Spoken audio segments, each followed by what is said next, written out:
और भगवान के भी आज नेत्र सजल हो गए हैं। भगवान ने पूछा, हनुमान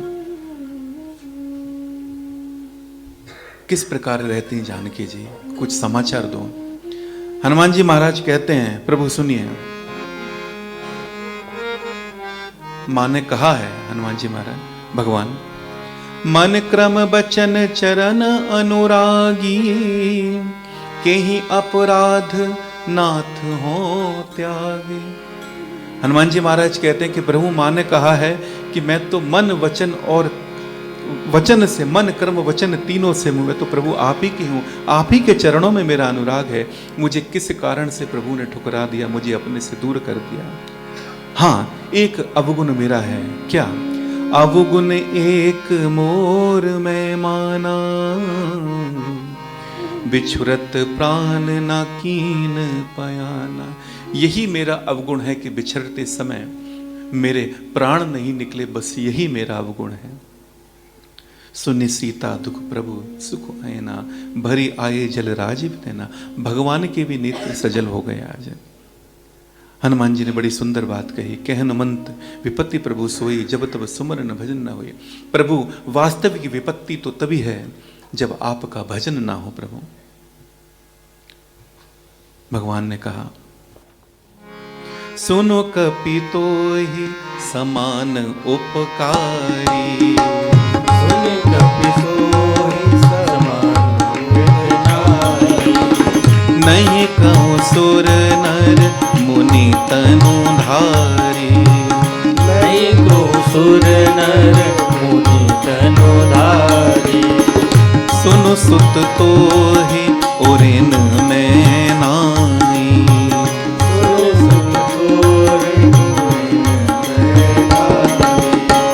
देख्यूं करी विचार मन मारी, देख्यूं करी विचार मन मारी। सुन कपि तो ही समान उपकारी। भगवान अपनी कृतज्ञता हनुमान जी के लिए व्यक्त कर रहे हैं। हनुमान जी महाराज चरणों में गिर पड़े राम जी के, बोले प्रभु त्राहि माम, त्राहि माम। भगवान हनुमान जी को उठाना चाहते हैं, हृदय से लगाना चाहते हैं। हनुमान जी महाराज चरणों में ही पड़े हुए हैं, उठना नहीं चाहते। एक संत बड़ा सुंदर विवेचन करते थे इस परिस्थिति का। वो कहते हैं कि हनुमान जी महाराज क्यों नहीं उठना चाहते? क्योंकि अगर हनुमान जी महाराज उठेंगे तो भगवान हनुमान जी को गले लगाएंगे, हनुमान जी भगवान को गले लगाएंगे, अर्थात आधी जिम्मेदारी भगवान की होगी, आधी जिम्मेदारी हनुमान जी की होगी। लेकिन जो चरण में पड़ा हुआ है उसकी तो पूरी की पूरी जिम्मेदारी भगवान की ही होती है। इस दृष्टि से हनुमान जी महाराज उठ नहीं रहे, बस चरणों में ही पड़े हुए हैं। भगवान ने अपनी अनपायनी भक्ति हनुमान जी महाराज को प्रदान की आज। शिव जी कहते हैं, उमा राम स्वभाव जही जाना, ताही भजन तजी भाव न आना। एक बार जो रघुनाथ जी का स्वभाव जान लेगा वो भजन से दूर रह ही नहीं सकता, भजन के बिना नहीं रह सकता वो। उसके बाद भगवान ने सारे कपियों को लेकर समुद्र के किनारे पहुंचे हैं। उसी समय विभीषण जी राम जी की शरण में आ गए, क्योंकि रावण ने अपमानित करके वहां से भेजा था। रावण के अपमान के बाद विभीषण जी राम जी की शरण में आते हैं। रावण की सभा में विभीषण जी और माल्यवंत जी, इन दो ने बहुत रावण को समझाया, लेकिन विनाश काले विपरीत बुद्धि रावण की समझ में नहीं आई। सचिव वैद्य गुरु तीन जो प्रिय बोलई भय आस, राज धर्म तन तीन कर हुई बेगही नास। विभीषण जी महाराज कहते हैं, शरण में आते हैं, खोजते खोजते एक सहारा, तेरे बंदों का पाकर इशारा। खोजते खोजते एक सहारा, खोजते खोजते एक सहारा, तेरे बंदों का पाकर इशारा। खोजते खोजते तेरे बंदों का पाकर इशारा। आके दर पे खड़ा हो गया हूँ, आके दर पे खड़ा हो गया हूँ, कि मिलेगा यहाँ पर सहारा। दीन देगा यहाँ पर सहारा। खोजते खोजते एक सहारा, खोजते खोजते एक सहारा। तेरे बंदों का पाकर इशारा, तेरे भक्तों का पाकर इशारा। विभीषण जी महाराज भगवान की शरणागति में आ गए। यहाँ पर भगवान ने आज विभीषण जी का राज तिलक कर दिया। जो संपत्ति से विराव नहीं दीन दिए दस मात, सोई संपदा विभीषण इससे कुछ दीन रघुनाथ। भगवान ने विभीषण जी से पूछा समुद्र किस तरह पार किया जाए। विभीषण जी ने कहा, बोले प्रभु समुद्र आपके कुल गुरु हैं, आप उनसे प्रार्थना कीजिए, आपकी प्रार्थना सुनकर वो आपको मार्ग दे सकते हैं। उसी बीच सुख और सारण नाम के दो रावण के गुप्तचर जो असुर थे लेकिन कपि का वेश धारण करके भेद जानने लेके यहाँ पर आए हुए थे, उनको इस वानर समाज ने पकड़ लिया। क्यों पकड़ लिया? क्योंकि वो राम जी का गुणगान करने लगे हैं।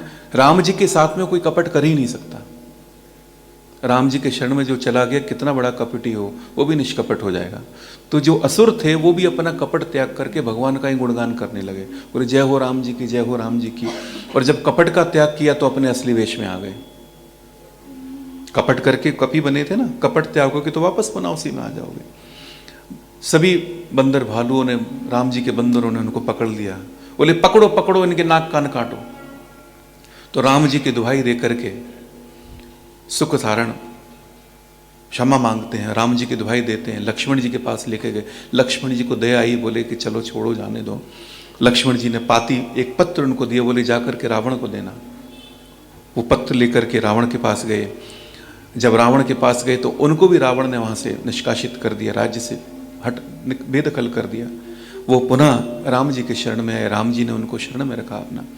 वो मुनि थे लेकिन अगस्त मुनि जी के ऋषि थे, और अगस्त मुनि जी के श्राप से उनको असुर कुल मिला था, असुर रूप में परिवर्तित हुए वो। और जैसे ही राम जी के संपर्क में आए उनका श्राप नष्ट हो गया, अपने आश्रम को चले गए। और यहाँ भगवान 3 दिन तक समुद्र देव से प्रार्थना करते रहे, लेकिन 3 दिन तक समुद्र देव ने मार्ग नहीं दिया, प्रकट भी नहीं हुए। बिनय न मानत जलदि जड़, गए 3 दिन बीत। बोले राम सकोप तब, भय बिन होए ना प्रीत। भगवान को क्रोध आया, बोले बना भय की प्रीति नहीं होती। भगवान ने संधानेऊ प्रभु बिसिख कराला, संधानेऊ प्रभु बिसिख कराला। उठी उदधि उर अंतर ज्वाला, उठी उदधि उर अंतर ज्वाला। कनक थार भरी मणि गणनाना, कनक थार भरी मणि गणनाना। बेप्ररूप आयु तजिमाना, विप्ररूप आयु तजिमाना। और जैसे ही भगवान ने धनुष बाण उठाया, धनुष का संधान किया, पूरे समुद्र में खलबली मच गई। समुद्र देव हाथ जोड़ करके प्रकट हो गए, बोले प्रभु पाही माम, पाही माम, क्षमा करो, क्षमा करो।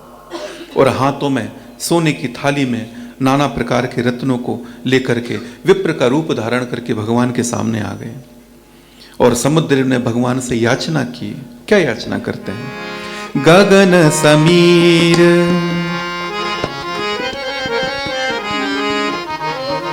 गगन समीर अनल जल धरनी, गगन समीर अनल जल धरनी। इन कही नाथ सहज जड़ करनी, इन कही नाथ सहज जड़ करनी। ढोल गवार शूद्र पशु नारी, ढोल गवार शूद्र पशु नारी। सकल ताड़ना के अध जयकारी। सगल ताड़ना के अधिकारी। अक्सर इस चौपाई को लेकर के बड़ा विवाद होता है, बोले ढोल गंवार शूद्र पशु नारी, गोस्वामी जी ने नारियों के लिए ऐसा क्यों कह दिया।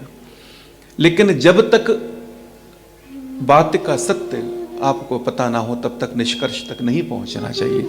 ताड़ना एक अवधि का शब्द है जिसका अर्थ होता है देखना, ध्यान रखें ना, देखना उसका अर्थ होता है। समुद्र देव कहते हैं, बोले जिस प्रकार प्रभु गगन समीर अनल जल और धरनी ये स्वभाव से ही जड़ होते हैं।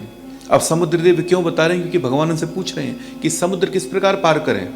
उस प्रश्न के उत्तर में समुद्र देव बता रहे हैं कि बोले गगन समीर अनल जल और धरनी ये स्वभाव से ही जड़ होते हैं। और प्रभु जड़ होते हैं और आपकी दी हुई मर्यादा से बंधे हुए हैं। ये मर्यादा को नहीं उल्लंघन कर सकते। ये यदि इनसे व्यवहार करना हो तो इन 5 पर दृष्टि रख करके व्यवहार करना चाहिए। किस 5 पर दृष्टि, कि बोले ढोल गमार शूद्र पशु और नारी, अर्थात समीर, समीर अर्थात वायु, वायु से व्यवहार करना है तो गंवार को देखिए। अगर अनल, अनल का अर्थ बताइए, अग्नि, अग्नि से व्यवहार करना है तो शूद्र को देखिए। जल अर्थात पानी, पानी से व्यवहार करना है तो पशु को देखिए। धरनी अर्थात धरा, अगर धरा से अगर व्यवहार करना है तो नारी को देखिए। समुद्र देवता कहते हैं प्रभु जिस प्रकार पशु को बांधा जाता है उसी प्रकार प्रभु आप मुझे बांधिए, आप मुझे बांधिए। समुद्र पर सेतु बांधिए प्रभु आप। नारी से व्यवहार करते वक्त हमेशा उसके धैर्य को नजर में रखकर ही व्यवहार करना चाहिए। यह संदेश है यहां पर। बात को समझना पहले चाहिए। यह बिल्कुल वही बात हुई जैसे एक डॉक्टर के पास एक मरीज गया। मरीज तो नहीं कहेंगे, बहुत हट्टे कट्टे मोटे थे, 2 कुंटल से ऊपर वजन हो गया था, वजन कम करना था। डॉक्टर के पास पहुंचे, डॉक्टर साहब वजन कम करना है। डॉक्टर साहब ने कहा, बोले बड़ा सीधा सा उपाय है, बोले हल्का भोजन किया करो। डॉक्टर ने इतना कहा, बोले बस हल्का भोजन करो, धीरे धीरे सब ठीक हो जाएगा। वो वहां से चले आए डॉक्टर की बात सुन करके। अब घर पे आए, उन्होंने सब हल्का भोजन शुरू किया। अब हल्का भोजन कैसा शुरू किया वो बाद में सुनिएगा। हल्का भोजन शुरू किया साहब उन्होंने। 15 दिन 20 दिन हो गए। एक दिन बाद डॉक्टर साहब के पहुंचे, वजन चेक किया तो 20 किलो और बढ़ गया। डॉक्टर साहब ने कहा, मैंने तुमको हल्का भोजन करने के लिए कहा था, तुम्हारा तो वजन और बढ़ गया। बोले डॉक्टर साहब हल्का ही तो भोजन किया है हमने। बोले कैसा भोजन किया? बोले देखो अन्न से हल्का क्या होता है? डॉक्टर साहब बोले पानी। बोले पानी होता है ना? बोले हाँ। पानी से हल्का क्या होता है? डॉक्टर साहब, अरे वो डॉक्टर साहब बताओ ना। अरे अपन तेल डालते ना पानी के ऊपर, तो तेल पानी से हल्का तेल है, तेल है कि नहीं है? है ना? अच्छा, तेल से हल्का क्या है? बोले तेल में जब अपन पूड़ियां सेकते हैं तो पूड़ियां तेल से भी हल्की हैं। तो बोले मैं पूरे 1 महीने से सुबह शाम 3 टाइम पूड़ी खा रहा हूं, मैं 3 टाइम पूड़ी खा रहा हूं। डॉक्टर साहब बोले धन्य हो, ऐसा भोजन सभी करने लगे तो सभी ऐसे तुम्हारे जैसे हो जाए। तो कई बार बात को समझे बगैर निष्कर्ष पर जो पहुंच जाते हैं, ये गलती होती है। गोस्वामी जी ने कभी भी नारियों के लिए कभी भी अपशब्द नहीं कहे, दुर्वचन नहीं कहे, आप भरोसा रखें। सुनत विनीत बचन अति कह कृपाल मुस्काई, जही विदे उतरे कपि कटकु तात सो कहो उपाय। समुद्र देव ने कहा, नाथ नील नल कपि दो भाई, लड़काई ऋषि आशीष पाई, तिनके पर से किए गिरि भारे, तरी हई जलधि प्रताप तुम्हारे। प्रभु आपके कपि समाज में 2 वानर हैं, कपि हैं, नल और नील दोनों भाई हैं। इनको आशीर्वाद प्राप्त है। इनके स्पर्श करते ही बड़े बड़े पहाड़ भी, बड़े बड़े पत्थर भी तैरने लगेंगे प्रभु, आपकी कृपा से तैरने लगेंगे प्रभु। प्रभु दोनों भाइयों से आप सेतु बंधन कराइए। और समुद्र देव कहते हैं कि मैं भी जहां पर सेतु बंधन होगा वहां पर समुद्र की लहरों को मैं शांत रखूंगा, मैं भी अपना कर्तव्य पूरा करूंगा प्रभु। और आज भी जहां पर सेतु बंधन हुआ है रामेश्वरम में, वहां लहरें आज भी शांत हैं। समुद्र तब आज तक उस मर्यादा का पालन कर रहे हैं, अपने वचन को पूरा कर रहे हैं। हम में से कई लोग गए होंगे रामेश्वरम, हम भी गए, हमने खुद भी दर्शन किए वहां जाके। वहां पर लहरें बिल्कुल शांत हैं, शांत समुद्र है। प्रणाम करके समुद्र देव गए। निज भवन गवने सिंधु श्री रघुपति, यह मत भाय यह चरित कलिमल हर जथा, मति दास तुलसी गाय।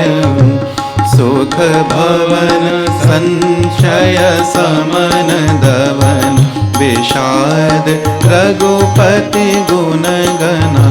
तजि सकल आस भरोस गावै, सुनहि संतत सठ मना। समुद्र देव अपने घर को जाने लगे और भगवान कहते हैं कि जो मैंने तीर को धारण किया इसका क्या करना है। तो समुद्र देव के कहने पर उसको उत्तर दिशा में छोड़ा हुआ। उत्तर दिशा में जो निशाचर थे उनका अंत हुआ भगवान के बाण से। गोस्वामी जी यहां पर लिखते हैं, सकल सुमंगलदायक रघुनायक गुणगान, सादर सुनहि तितरई भव सिंधु बिना जल जान। श्री रघुनाथ जी का गुणगान तो संपूर्ण सुंदर मंगलों को देने वाला है। जो इसे आदर सहित सुनेंगे वे बिना ही किसी परिश्रम से, बिना ही किसी अन्य साधन से इस भव सागर से सहज में ही तर जाएंगे। गोस्वामी जी लिखते हैं,